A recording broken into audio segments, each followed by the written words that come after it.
കാലങ്ങളായി മലയാളികൾ കാണുന്ന മുഖമാണ് മല്ലിക സുകുമാരൻ്റേത്. കരിയറിന്റെ തുടക്കകാലത്തിൽ തിരക്കുള്ള നായികയായിരുന്നു മല്ലിക സുകുമാരൻ. ഒരു സമയത്ത് ടെലിവിഷൻ സീരിയലുകളിലും സജീവമായിരുന്നു മല്ലിക. ഇന്നും മലയാള സിനിമയിൽ സജീവമാണ് താരം. ഇപ്പോൾ മമ്മൂട്ടിയെക്കുറിച്ചുള്ള പഴയകാല ഓർമ്മകൾ പങ്കുവെക്കുകയാണ് മല്ലിക സുകുമാരൻ.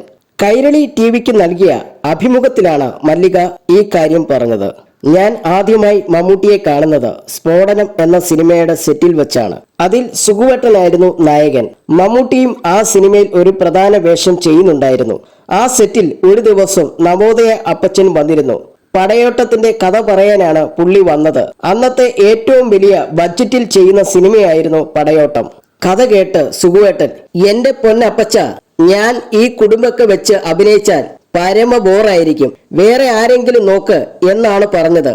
പകരം ആര് ചെയ്യുമെന്ന് അപ്പച്ചൻ ചോദിച്ചപ്പോൾ സുകുവേട്ടനാണ് മമ്മൂട്ടിയുടെ പേര് പറഞ്ഞത്. നല്ല പൊക്കവും ഗാംഭീര്യവുമുള്ള നടനാണ്, ആ ക്യാരക്ടർ ചെയ്യാൻ അയാൾക്ക് പറ്റുമെന്ന് പറഞ്ഞ് മമ്മൂട്ടിയെ വിളിച്ചു. അന്നാണ് മമ്മൂട്ടിയെ ആദ്യമായി ഞാൻ കാണുന്നത്. 2 ദിവസം കഴിഞ്ഞ് ആ റോൾ മമ്മൂട്ടിക്ക് തന്നെ കിട്ടിയെന്ന് അറിഞ്ഞപ്പോൾ സുകുവേട്ടന് സന്തോഷമായി. എന്റെ സ്വഭാവം തന്നെയാണ് മമ്മൂട്ടിക്ക്. പറയാനുള്ളത് ആരുടെ അടുത്തായാലും പറഞ്ഞു കളയും. മുന്നും പിന്നും നോക്കാതെ സംസാരിക്കുന്ന നടനാണ്. പക്ഷെ ഭാവിയിൽ സൂപ്പർ സ്റ്റാർ വരെ ആകാനുള്ള ചാൻസ് ഉണ്ട് എന്നാണ് സുകുവേട്ടൻ മമ്മൂട്ടിയെ കുറിച്ച് പറഞ്ഞത്. അതുപോലെ തന്നെ സംഭവിച്ചു, മല്ലിക സുകുമാരൻ പറഞ്ഞു.